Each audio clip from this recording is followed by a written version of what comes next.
This episode of the EDM Podcast is brought to you by EDM Foundations. If you're a new producer and you're stuck with tutorials and you're not sure where to go, EDM Foundations might be the answer.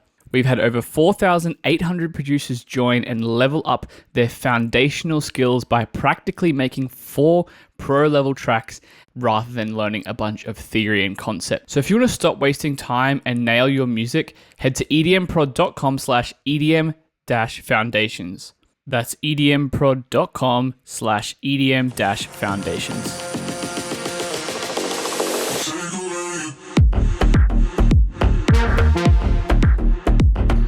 What's up, everybody? Welcome to the EDM Podcast. Today we are joined by SLUMBERJACK, who we both have here in the virtual studio. How you guys going? Good, very, very good. How are you? Very good. Awesome. Yeah, no, I'm really good as well, guys. Thanks for jumping on. This is actually the first interview I've done with 2 people in 2 different locations, so hopefully, I don't screw up. That would be good. Well, at this point in the interview, normally, you guys are a duo, kind of both originally from the Perth area. So for those of you who, I think 90% of the people who listen to this are from America, but Perth's the other side of Australia. So it's kind of off by itself in some ways. In a lot of ways. But yeah, you guys kind of both started SLUMBERJACK there, and now you kind of are both living in different areas, but still doing the duo. Mm-hmm. So for those out there who haven't maybe heard about you guys or don't know your background, you guys want to dive in a bit to how you guys started SLUMBERJACK and where you both come from musically, etc. Fletcher, you want to go?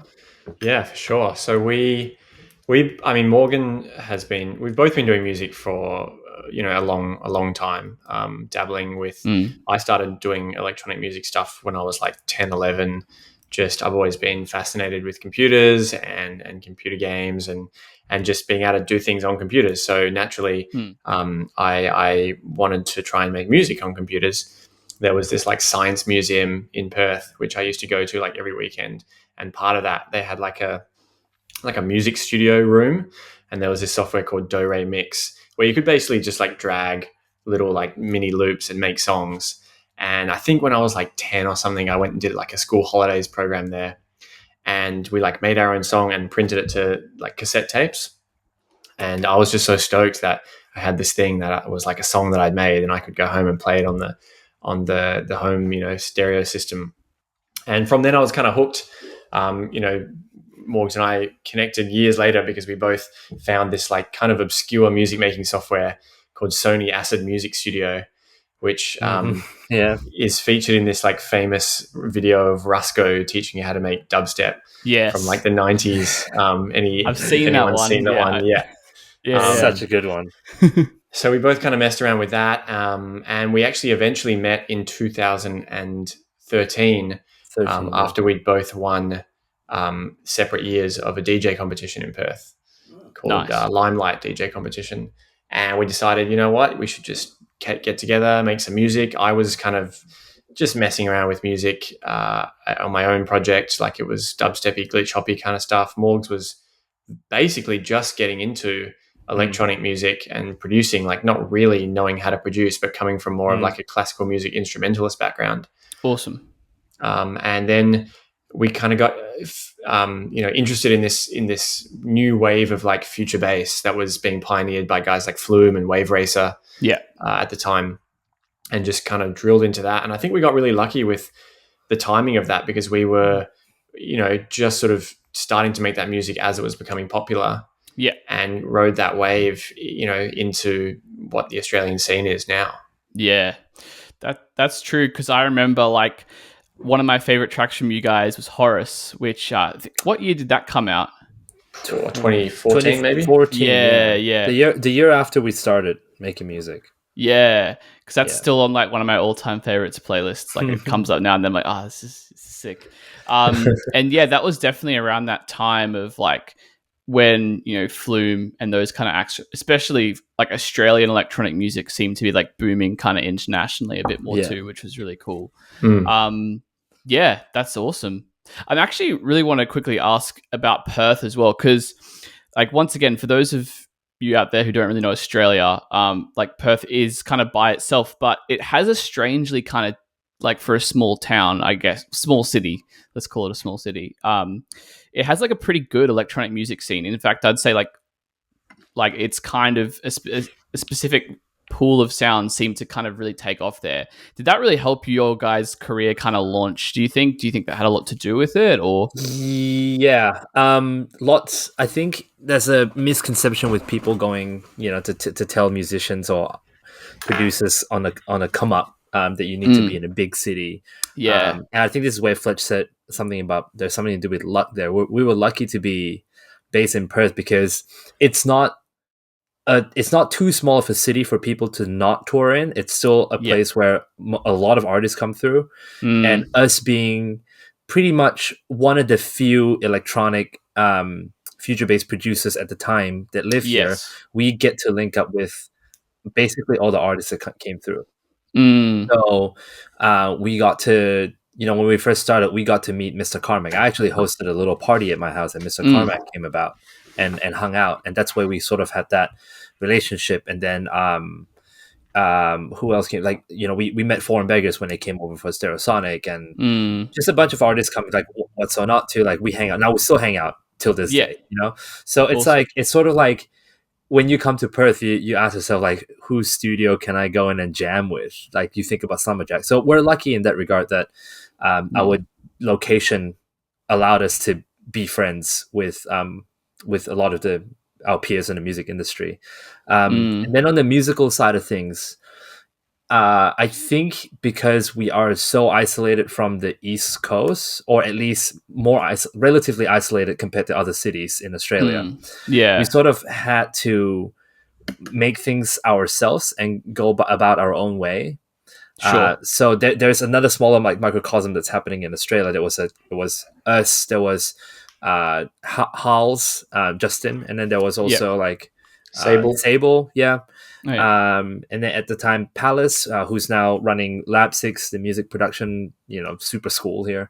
We're just a bunch of us hanging out together, and then we sort of have developed our own little thing going on and supported each other in that local community.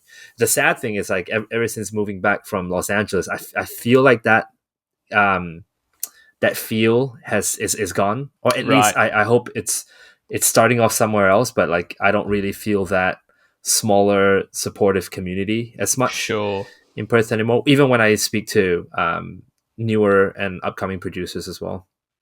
Do you feel like when you guys were in LA though, that was like, obviously LA is like the hotbed of electronic music in a lot of ways, so do you feel like you came back from like this huge community and it was a bit like different to that, or do you just think it was in general just different? Fletch? I mean, unfortunately, when we came back, it was like COVID. So by default, there was like no community because there was no shows and nothing happening. I think that probably was one of the main factors that kind of killed a lot of the community of what was going on. I think LA though, like it was a big electronic music community, but it was also very hustle focused.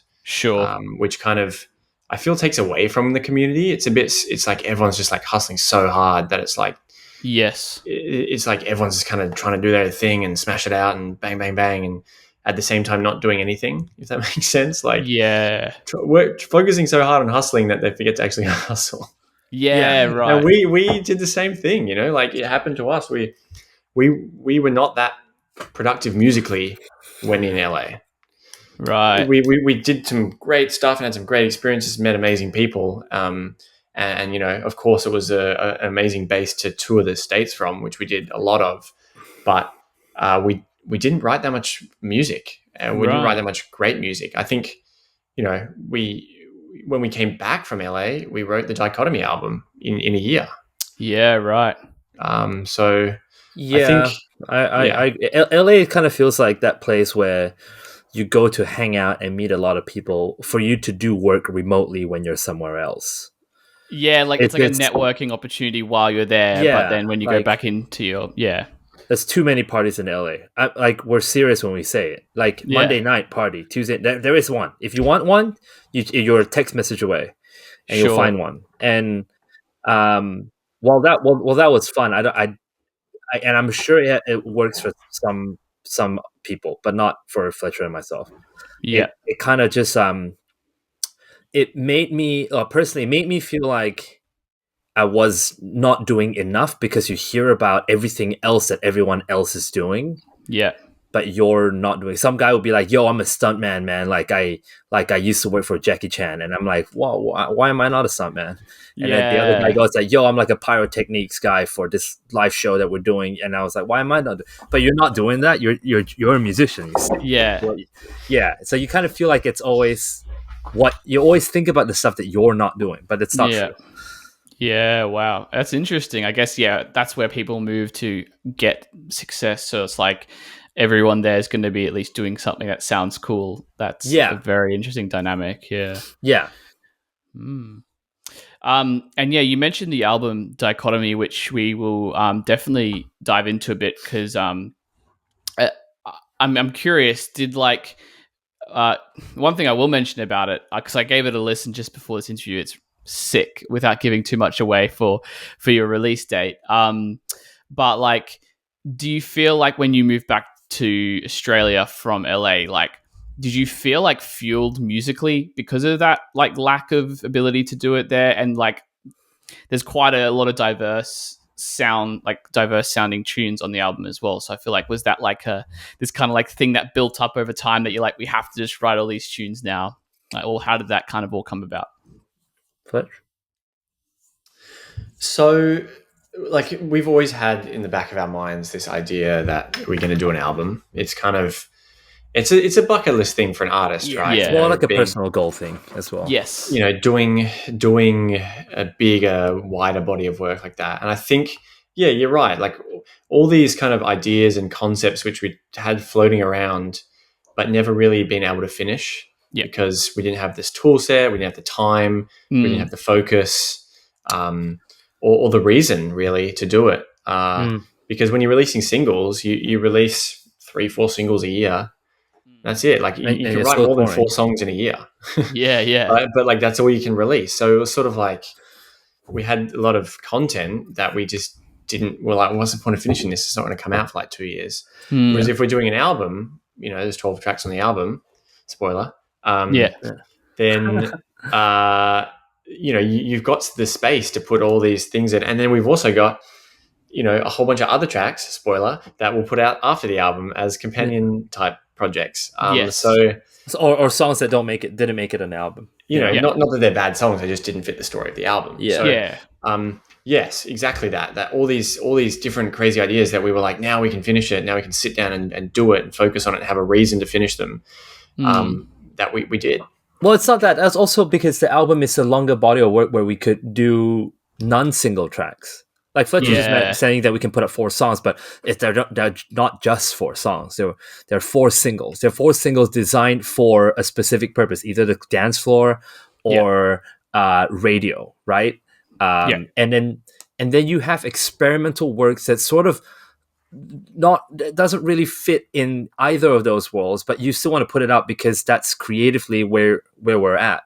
Yes. And having an album gives us not the reason, but the you can always put it out if you really want to, but the space to do it in a manner where it's cohesive.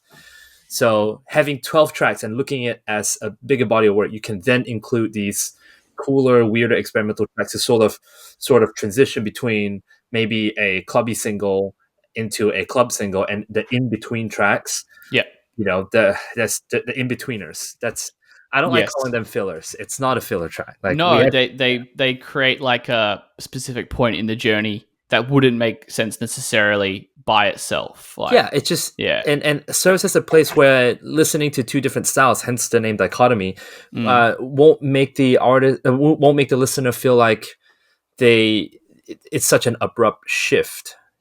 Because there's already 2 of us in the studio, and Fletch enjoys multiple genres. I enjoy multiple genres, and we always suffer with the idea that, with the notion that there's too many chefs in the kitchen. So we already have to severely minimize stuff, and then now we have to come up with a way to introduce the listener or the fans to the stuff we enjoy making. And one could be a crazy cyberpunk banger, and then one could be a nice, like Not For You with Nicole Miller's vocals on it. Like, how do you Yeah. transition and lead people into these things? Yeah, it's very true, because like obviously you guys kind of have I would say like a central home kind of style, like loosely within that like trap / future based sound, but you definitely go out of that quite a bit, like, with some of the more like house down, like not down tempo, but like house Mid-tempo, yeah. Mid-tempo, yeah, maybe that's a better word. Like sound with some of your tunes, and then there's like a bit of that on the new album, obviously, which people will get to hear when it's out. But like, what's kind of, I guess, your overarching philosophy with like your production process? Like, is it just like have fun, or is it just like try a bunch of different genres? Like, because it definitely has a unifying sound to it. Like you guys as Slumberjack have a sound, but there's a lot of flexibility, it feels like you guys have with that, if that makes sense.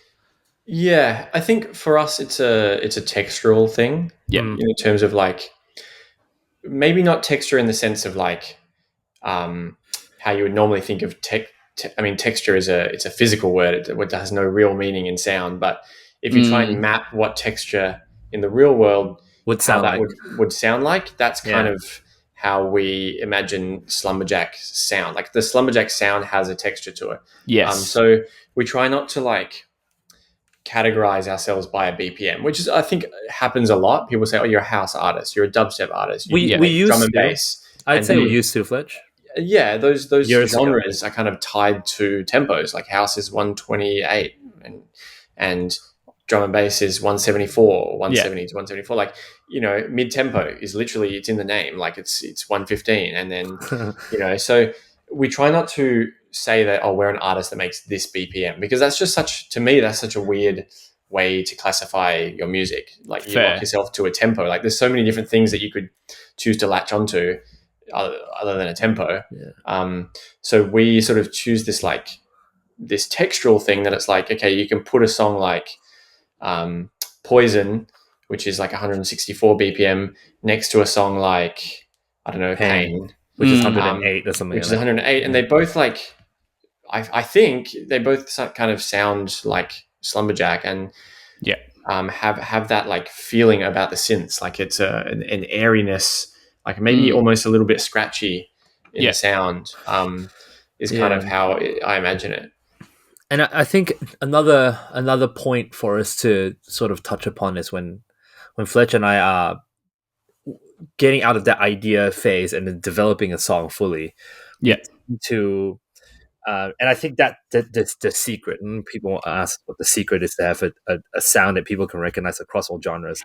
Sure. There's no real secret. Our secret is that it can fit into what we think is the future of big picture. So like if you could put our song and imagine a scene in your head, and that cinematic, and I use this with quotation mark. It's not we're not just going for the straight Hans Zimmer foghorns for cinematic effect. It's just if you could place it underneath or with a moving picture and it makes sense and it will evoke a certain feeling, then I think that's kind of Slumberjack, or at least that's where we're heading towards. We've always spoke about film work when Fletch and I started out. We've always talked about it.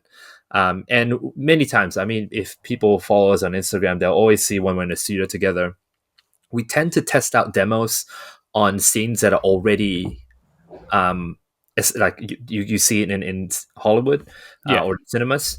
Like for example, the start of and for fans to listen to one of the tracks, we actually tested one of it to an Asahi ad. And then we tested one of the endings to the scene where I think it was 2012, where the monk was hitting the temple, and then this massive tsunami just wipes everything out. Oh, I think I know what you're talking about. Yeah. So like we tested it on that scene too, and nice. That's 300. We tested 300 fight scene. The slow mo fight scene. That's the good one for any like aggressive bass music. Just just test it against the 300 scene. and just see if it gives you that same like, oh yeah, that feeling. Then when you take the picture, where at least you have a better chance of evoking that same feeling. For sure. In your listeners. That's a very powerful, underrated technique. Yeah, like pairing your music, even with it, as you say, existing visuals. Like it just gives it a bit more context. And do you find it also gives you more ideas? Like if there's something like a track is missing or something, you're like, oh, like, I don't know, I just suddenly have like an idea like that I can do to fix that. Like, does that happen sometimes too? Like you go back into the studio? Yeah, always. It happens all the time. It depends on, sometimes we get inspired by other films. So like even if we pair something and we see a certain scene and we're like, oh, did Fletch disappear? Oh no. There you go. There we go. When we pair a scene to a song, we're like, okay, wow, that scene looks so cool. We need this like major chord moment, and then we'll do that to the song. Or sometimes it's the other way around. We go to the cinema to watch a film that we want to watch. For example, the opening of Pain was very inspired by Ludwig Göransson's work in Tenet. Right. It was that pulsing bass that also sounded like it's reversing over time. So it's going forward. So it's going ta ta ta ta ta ta ta ta ta woo woo woo woo ta ta ta. So it's like reversing and going forward, and it was juxtaposed between two different sounds, so that it started to move in and out. And when I heard that in Tenet, I told Fletch we need to try this out. So we, for the first time, throughout the album writing process, we whipped out an analog synth to then recreate that, because it was a lot harder to recreate that digitally.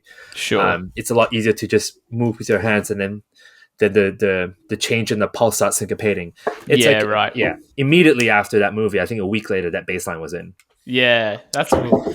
Yeah, movies are great, especially sound design. Like amazing. Tenet was crazy for the sound design. It also helps us like keep our songs as simple as we can, because if one thing that's really cool about soundtracks is that the quality of each sound is so high, but it's so minimal, so you don't hear. Yes, and I think that's a problem with a lot of, at least like super loud EDM, right? It's like the more the maximal is the approach. Yes, and you got to overlayer things, but like Tenet is one sound. The scene where the Joker first appeared in Batman or The Dark Knight Rises was a detuned guitar going away from a distorted cello. It's just two things, and it gives you that feeling. So Dichotomy was sort of taking that approach where there are maximalist tracks in the album too, but there are very minimalist tracks too. Awesome. So we looked at it that way. How big can we make one sound? It's the question that we did ask ourselves a lot. I feel like you guys as well utilize a lot of changes over time. Like I feel like, and this is something I recommend to producers if they're wanting to add more interest in their track. It's like, don't look at how much is happening at once. Like look at what's happening over the course of an entire track. And that's a much more, I don't know, like interesting, creative way to add differences in your music. And I feel like you guys, especially with percussion, like I listen to your music and like there's these percussion hits that kind of come out of nowhere that's different to what's come before. Like, like I think is that something like you guys are pretty intentional with? Like just percussion in general, I feel like is a very strong thing for you guys. Yeah. Well, we call it ear candies. Ear candies. Yeah. So, I mean, percussion is kind of how you can get a lot of expression into the drums, because, drums are sort of, you're locked with your kick, snare, and hat, right? Yeah. Hats, they can have character, but it's basically just a hat. Same as kick, though. I feel like snare is the spine. Snare you can have an interesting snare, but at the end of the day, it's still going to be within a realm of sounds, Yes.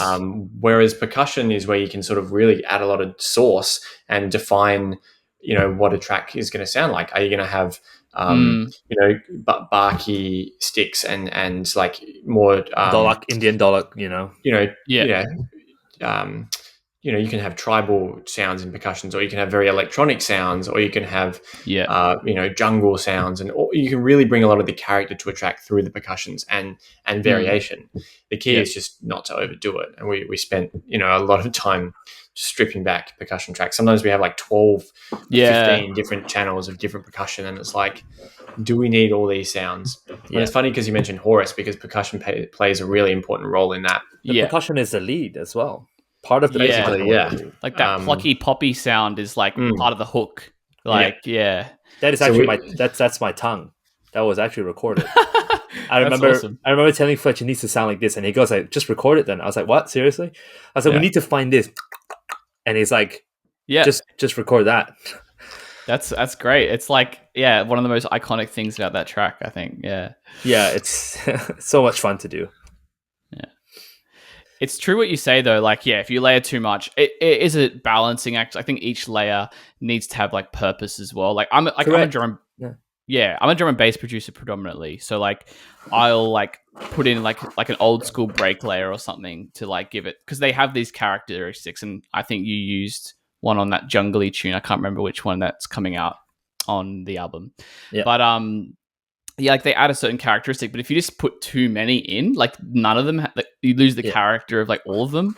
That makes sense. It's like you can overdo that kind of thing with drums, well, with synths, with anything really. And yeah, you guys definitely have like a very nuanced sound. That being said, do you guys have any like specific effective approaches to layering sounds when you do that kind of thing? We stick to the basics. You know, we make sure we don't layer sounds that sit in the same frequency spectrum. So like layering a super saw with another super saw, like it's to me that doesn't make any sense. At all. And I see it a lot in because Fletch and I also teach a little bit on the side to, you know, prospective clients that need some consulting help. But to look at, you know, people coming in and go like, hey, I got a super saw and a super square together, and you're like, well, the square is in the saw, so you don't you're just making certain harmonics louder. So Fletch and I kind of took about 2 years to sort of understand that layering is done across the spectrum, not on the same one. It doesn't make any sense. So that's our rule of thumb. And then if we have to layer something that's on the same thing, it needs to make musical sense. So a lead over super saw, because super saw takes a lot of space. Then the lead will have to be the slightly louder one that sings over the top of it. But that's it. Like we tend to keep to the most basic things. Like even with the conversation of, you know, we could talk about dynamics processing all day with compression, but Fletch and I actually don't use compression too much at all. I've never seen. Actually, if you look at some of their projects, you don't see the compressor getting slammed. I've seen a lot of other people's projects. Ours is just like tethering. Like it's such an old school traditional way to use a compressor. Yeah, like just to massage is the term I've heard used. Like to massage the sounds together. Yeah. Well, we just saturate. So when you saturate, that's basically just a really fast compressor. So for sure, like it's just getting it cut off and getting those nice harmonics in there. Yeah, nice. Actually, I'm curious to know, like, how do you guys work as a duo? Like, do one of you do certain things most of the time, or is it just kind of like a bit of a whatever goes sort of situation? We're lucky that we can easily do that. Yeah, it's pretty much whatever goes. Recently, we've been doing a lot of like Zoom sessions, because obviously I'm in Sydney, Morgan's in Perth, so we have like a pretty good workflow where we can get the screen up, and then we can both kind of just like work on a project together remotely. Sick. We basically just kind of discuss what needs to be done and agree on certain parts and disagree on certain parts and then omit certain parts. And then we do it on our own time. So we go like, because there's two of us, there's always two projects going on at the same time. Fletcher, you do this, I do that for this project. And when we meet up, we talk about it and we swap. And then the project keeps going. So it's quite an efficient way to do it. And like, we're lucky to have each other, because anytime a project hits a block for either of us, we just have to switch it. That's really cool, actually. Yeah, because so then it seems like you both kind of have your own ideas and then just cross them over. So you guys are always having a pool. That's awesome. Most of the time it's discussion on which idea stays and minimization. Sure. I also oddly think that's part of our sound as well. So you can see in our style of writing, there's a lot of call and responses. And that's quite quintessentially SLUMBERJACK, because there's two of us. So I'll put an idea in and Fletch will then respond to the idea or change the call, and then I'll have new response. So we ended up having to marry two ideas. So it's always AB or ABAC type of structure. Yeah, that's great. Super interesting. Yeah, because some people work very differently. Some people, like one person does everything of this and then the other person does all of this. But I kind of like that you guys can just jump in. Because I guess you guys both have your own experience as producers too. Like you guys had both won the DJ. Was it a DJ competition or production? Yeah, it was a DJ competition. DJ competition. So like, we were not very experienced at that point. Yeah, totally. You're both into it though, like, and kind of trying to learn. Yeah, nice. Oh, that's awesome. Yeah, super cool. But yeah, I wanted to kind of go back to the is that how a lot of like the stuff played out on Dichotomy as well? Like just the back and forth Zoom sessions, like. So Dichotomy was written when we were both together in Perth. Yeah, you were both in Perth for sure. Yeah. Okay, we just finished up the mixing process remotely. Right, so because you've just recently moved to Sydney? Yeah, like just before this last wave, so like early this year. Okay, cool. Yeah. Last year. Yeah. And also a lot on the album, I noticed you guys like did a decent amount of collaborations, which with like other Australian artists and obviously other internationals. Like one of them is, Pain with Josh Pan, which is also on the album, which is the most recent single you guys put out. Mm-hmm. Like how were the collaboration processes as well? Like was that was there anything you guys learned from that, or what was it like? We have collaborated on the past. I'll let you go. You go. Yeah, I was going to say we we're very familiar with collaborating with people. We don't sing, so we often bring singers on board. And the sort of general theme for the collaborators on this album was just working with the right person for the job, and who we knew that we had a good relationship with. So a lot of the collaborators are people who we've worked with before. Actually, not all of them, but many of them. So Josh Pan, we did a track with him and Quicks called Vision a few years ago. Twirl, we worked on a charity track for the bushfires last year. Sydney Carter obviously was on our track Afraid Unafraid, which was great. So it was sort of like we sort of amassed this network of great writers and vocalists and producers, and we just sort of called on our friends to be like, hey, we're putting together an album. We know you're the right person for the job. We know you can nail it. Let's do it. One of my favorites, one of my favorite new people that we worked with was Tori Letzler, aka Tiny Cat on Artsea. She's an incredible composer. Done some really big stuff, Hollywood stuff like Mulan's trailer and things like this. So awesome. She put down some incredible orchestrations for the ending of Artsea and her vocals and her vocals. Yeah, exactly. Awesome. So it was really just about working with the right person for the job and not really worrying too much about like, we need to work with this person because it's like a good cosign or it's like clout. Sure. Which we'll see if that is a good decision. But I don't know. I feel like the music's going to be way better if you're working with people who you have a good, comfortable working relationship with, and I think the quality of the music speaks for itself. 100%. It's just a good idea in general to have a network of people that you work well with, and then once you know that, you can like keep coming back for collaborations, and when like you need X style singer who would perfectly fit a track, then you can just work with the same people. Even in speaking about that, we definitely have to give a shout out to What's So Not as well for being like a nice sounding board for us as well.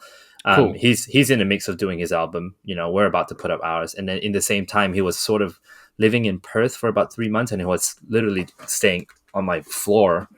Awesome! And we would just work together, and he'll show me stuff from his, and I'll show him our album, and then and you'll see he's got writing credits on Memory, and I think Not For You as well. So he's looked over a couple of them, and it's just nice, like Fletch was saying, just working with someone that we know and have a good working relationship. Him and I went down to south of Perth in Dunsborough for like a week, and we just worked on Memory and the reprise there for a whole week. Awesome. It was nice. Woke up, we went to the beach, he went surfing, I just went for a swim in the afternoon, back to the cabin that we had, made some music, and at night played a card game called Shithead. I don't know if I can swear, but like we played that card game, and then we just repeat for 6 more days. And it was great. So we do like that type of working relationship with people. And we're not like, I think we have passed the point of being younger producers where we believe we have to do everything. Like Fletch and I firmly believe in a collaborative. Music and art is meant to be collaborative. 100%. There's something to be said about isolated work for sure. We understand that, and Fletch and I have done that before as well. But it's just so much more fun to bring different ideas in. 100%. I think that's one thing I've learned as I've had more years, is like it's fine just to work with other people. I don't know. I was personally very like held everything. Like I have to master everything. I have to mix everything originally. I'm like, and then you're like, that's not how the industry actually works in the real it's just world. so much work for very, very little return. I feel like the fulfillment that you get, it's nice. I get it. Like Fletch and I used to be like, yeah, we mix our own stuff. We want to eventually master everything ourselves. But like, no, I don't think your fans are, well, at least the larger number isn't going to be like, well, Slumberjack didn't master their own stuff. Screw this album, you know? Yeah, sure.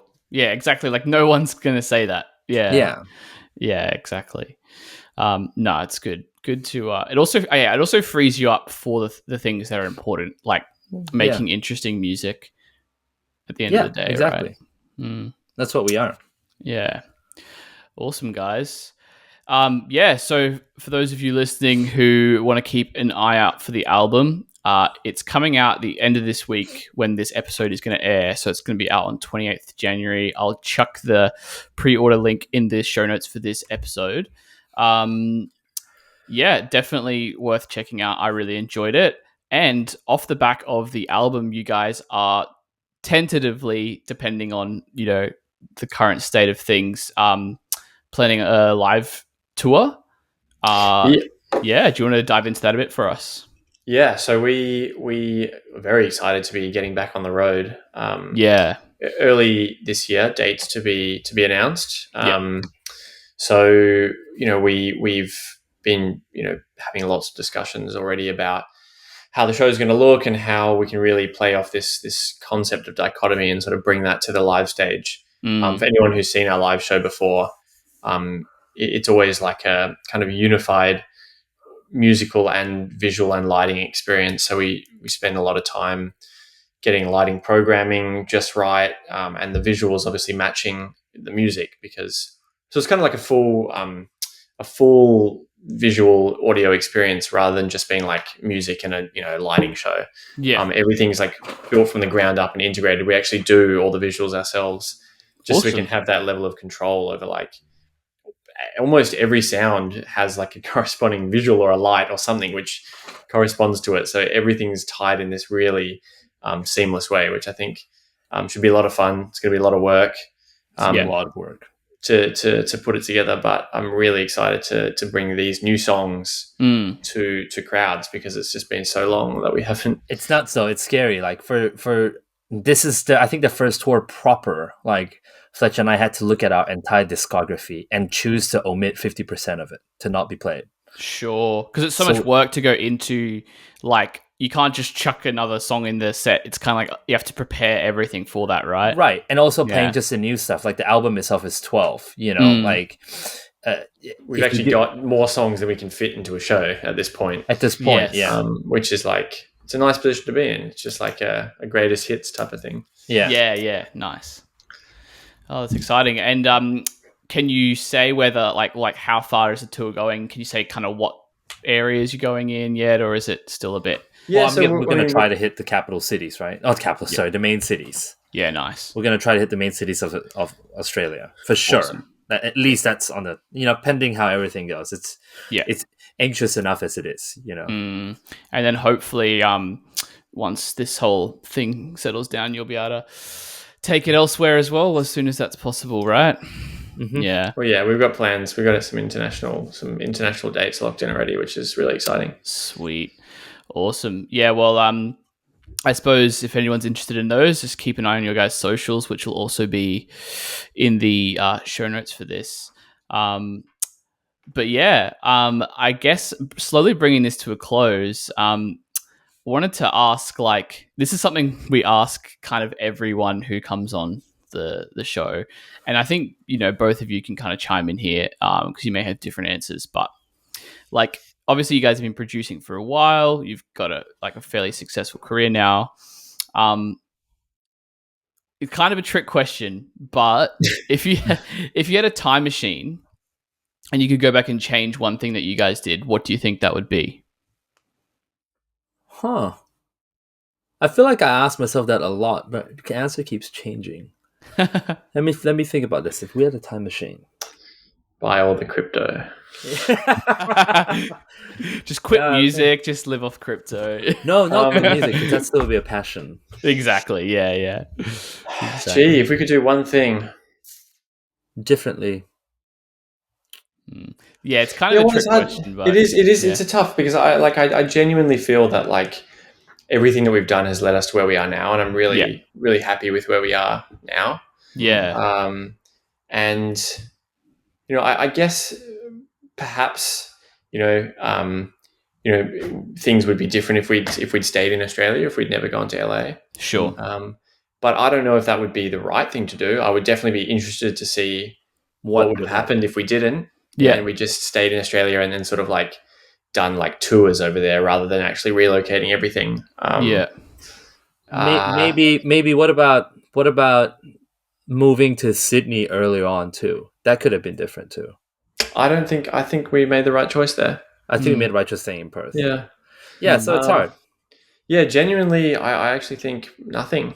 I think this is something that we did mention as a joke, though. We might not have chosen the name Slumberjack. Maybe chosen a name that starts with A. So when you have alphabetical billing, your number, or like a numeral, like 12th planet. That's always like it's like the first on any American billing, and like I love 12th planet. But like that's just the smartest thing. Like maybe like zip like 00 something, 00 A. Yeah. No, but like we'll be on numbers. We'll be beating the alphabets. Or just exclamation mark. I think there is a band that does that. Exclamation marks. Yeah. Triple exclamation mark. Right. It's pronounced. Yeah. I saw one once where it was a festival and Uzi was on the festival, and it was like, oh, it's the Omega symbol, so that means it's like at the top. That's a symbol. Yeah.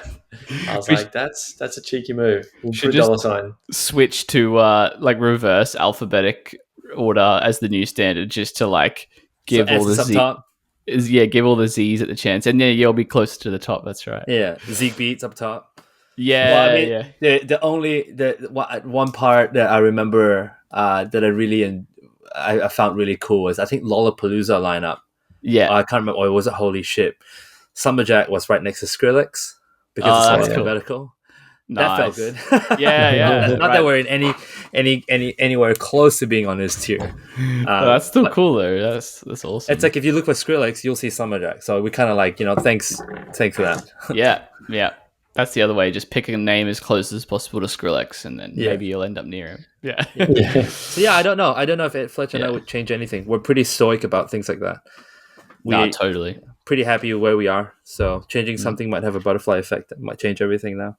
Yeah. That's why I say it's a trick question, because I'm like, you never really would, because you've learned those lessons that you've learned from doing that thing that might or might not have been a mistake, or you could have gone about that differently, but you didn't. So it's like, it is what it is, right?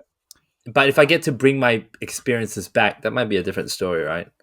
Yeah, true. Yeah, that would be like I'm not restarting. Let's say like right now, like time goes back, I stay the same. Yeah. I lose 7 years of my life though. Yeah, true.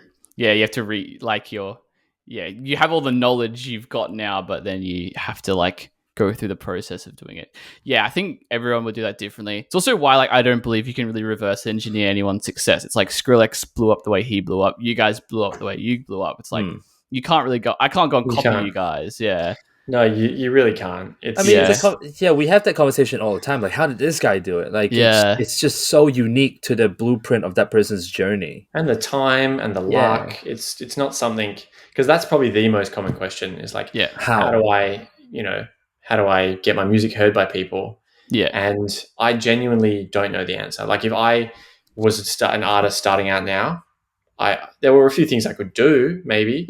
Just write the best music I could and like try and meet as many people as I can. But really, apart from that, like the rest is sort of up to so many factors that it really is mostly just luck. I mean, there's something to say about at the time when we're putting music out, we had SoundCloud. Yeah. It's a different environment now, yeah. Yeah, it's man, I would, again, going back in time, nothing. I am pretty happy with what our past was, It would be very daunting to start a project now. Yeah, it is an interesting landscape. Like, this is a good tangent, by the way. Like, I've been thinking about this a lot. Like, if you were just starting out as a producer now, like, oh man, it's like, yeah. Jeez, you're not making it sound great. Oh, put them on a piece. Calm down now, mate. Jeez. No, I'm just like, I just feel for them, you know? I feel for them. I wish I had the answer. I wish I could like, be of more help. I mean, I guess we were all like that at the beginning, though. Like, no one really knows what they're doing at the beginning. Anyway, yeah, but like at the time, it was so open and such an open plan. It was such an open conversation. Like our trap on Reddit was popping up. People were sharing SoundCloud links. Like, when's the last time someone shared you a SoundCloud link? It's always Spotify Debris link. Yeah, right. And Debris, yeah. And then like, you know, when we started out too, Fletcher and I never spoke about paying a distribution service to pitch for editorial playlists or any sort of playlist. Yeah, sure. You know, but now now I feel like it's a common conversation to be had. Also, I think it just depends on the level of artist that you're at. Like, if you're starting out, you're not going to be paying a PR company to push your music, really. No, but you can pay $50 to something, you know, one of those services. We did. Remember, we paid $30 to submit our demos to some blog. You had to pay $10 per song to submit for consideration on the blog. We never got picked. We didn't get paid. We spent $10. We spent 30. We submitted 3 songs, and they all sucked. So I'm not surprised.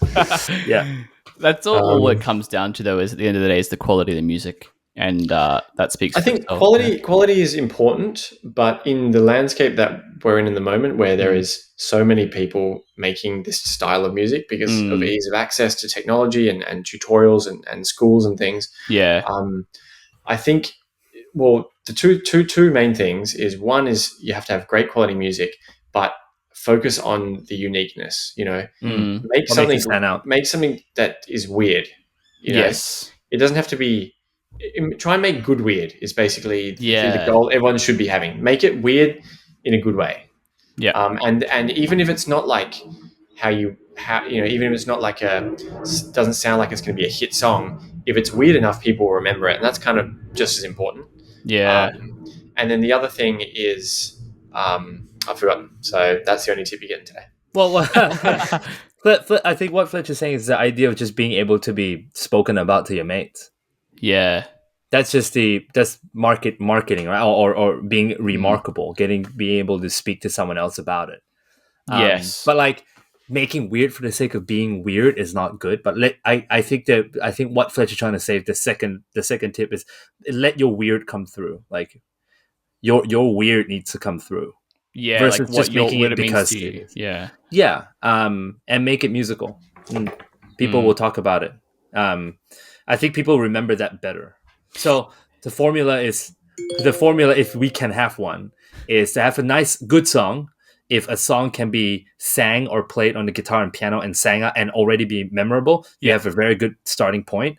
Number 2, what texture, which is something Fletcher and I dabble in, we spoke about earlier today, can you incorporate into this good idea already? So then they both have this great synergy of being remarkable, that there's good ear candy, and then underlying is still a very good backbone for a really good song. Yeah, that's gold, actually. Like, I think that's really, like, if you can put a formula on it, like, although it's hard to do that, like, that would be the closest thing I could imagine. Like, I think one song that comes to mind is like Gaultier, like Somebody, that I used to know. Like, that is it's a kind of a pop song, but the texture is so weird.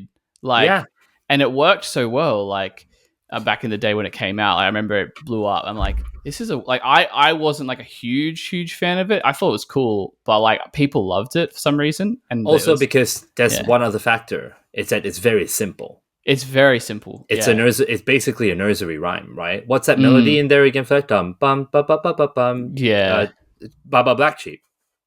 Yeah, that's so true. Baba Black Sheep. Da da da da da. Right, but it's a different one. Da da da da da da da. That's just Baba Black Sheep. Lawsuit, which is also ABCDE, which is AB, and Twinkle Twinkle Little Star, yeah. It's like, who owns that song? No one. Genius. Yeah, if any, like, as a musician, I'm like, oh, masterpiece.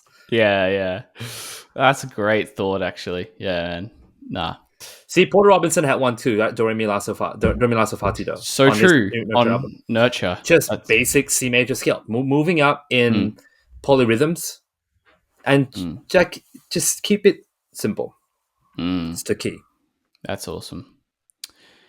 Well, on that note, guys, this has been a pleasure. Thank you so much for jumping on again. I'll leave them in the description, but again, where can people find you online, socials, etc.? Slumberjack Music on Instagram and just Slumberjack everywhere else. Yeah, sweet as. And yeah, keep an eye out for those tour dates, and the album again is in the description. Dichotomy out this Friday. Awesome, guys. Thanks so much for coming on. It's been awesome. Thank you for having us. Thank you, man. Thank you. Sweet.